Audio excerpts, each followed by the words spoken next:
এরপরে আমরা যাকে মঞ্চে মাইক্রোফোনের সামনে আমন্ত্রণ জানাবো, তিনিও একজন বিশিষ্ট ওড়িশি নৃত্যশিল্পী রীনা জানা। রীনা জানার সম্পর্কে আমি দু এক কথা বলি। তার নৃত্য শিক্ষা গুরু কেলুচরণ মহাপাত্র এবং সংযুক্তা পানিগ্রাহীর কাছে, যাদের সম্পর্কে আলাদা করে বলার কিছুই নেই, সকলেই জানে। দিল্লি ও রাজ্য সঙ্গীত একাডেমির স্বীকৃত শিল্পী রীনা জানা নিজস্ব সংগঠন কৃত্তিকা, যেখানে নৃত্য শিক্ষার পাশাপাশি তিনি কাজ করেন ডান্স থেরাপি নিয়েও। শাস্ত্রীয় নৃত্যের পাশাপাশি তিনি একজন যোগ্য ফিজিওথেরাপিস্ট।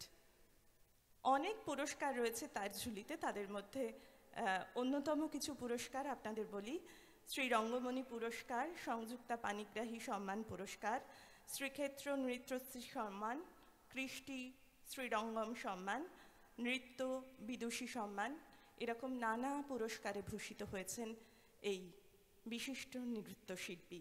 মঞ্চে মাইক্রোফোনের সামনে আমরা এই মুহূর্তে কিছু বলার জন্য অনুরোধ করছি শ্রীমতী রীনা জানাকে।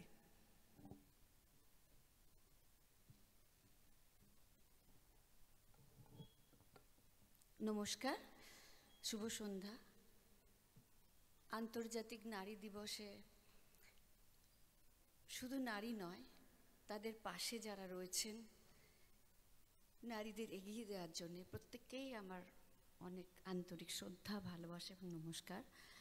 ক্রিয়েটিভ ডান্স ওয়ার্কশপের সমস্ত যারা মেম্বার এবং শেলি শর্মিলার কথা না বললেই নয়, আপনারা সবাই তাদেরকে চেনেন, তাদের এই প্রচেষ্টাকে আমি সম্মান জানাই। আজকে নারী দিবসে আমরা সবাই উপস্থিত হতে পেরে এবং কিছু বলার মতো পরিস্থিতি হয়েছে, তো সেই রকম আমি নিজের সম্পর্কে, নারী দিবস তো নিশ্চয়ই আমরা সবাই জানিও।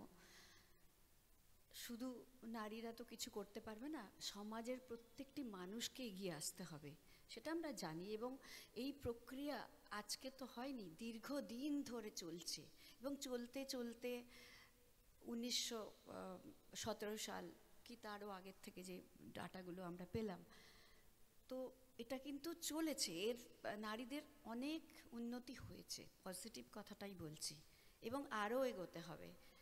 পেছনে টেনে ধরারও অনেক রকম সিচুয়েশন থাকছে, এবং নারীদেরই উন্নতির জন্য নারীদেরকেই হেল্প করতে হবে। ওদের প্রত্যেকটি মেয়ের নিজের আত্মসম্মান, নিজের ক্যাপাসিটি, নিজের যে প্রত্যেক মানুষের কাছ থেকে যে সম্মানটা কী করে আদায় করে নিতে হয়, সেই জিনিসগুলোর সম্পর্কে ধারণা থাকা উচিত, মানুষের কাছে বুঝিয়ে দেওয়া উচিত। সোসাইটিতে আমাদের নারীদেরও কিছু করণীয় আছে, সেই সম্পর্কে ধারণা থাকা উচিত, আমাদেরও কিছু কাজ করা উচিত। এই সমস্ত অনেক অভিজ্ঞতা নিয়ে আমি একটু ছোট্ট করে আমার স্টোরি বললাম।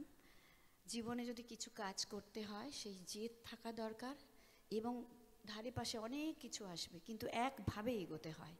এবং সেটার জন্য আমি কাউকে অবহেলা করিনি, এটাও কিন্তু বললাম।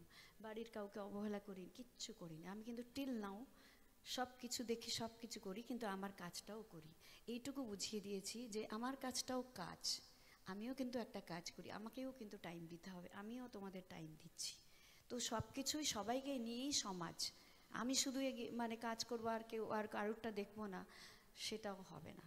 তাহলেই পরিপূর্ণ একজন ওমেন হতে পারবো। এটাই বলে আমি শেষ করছি। নমস্কার।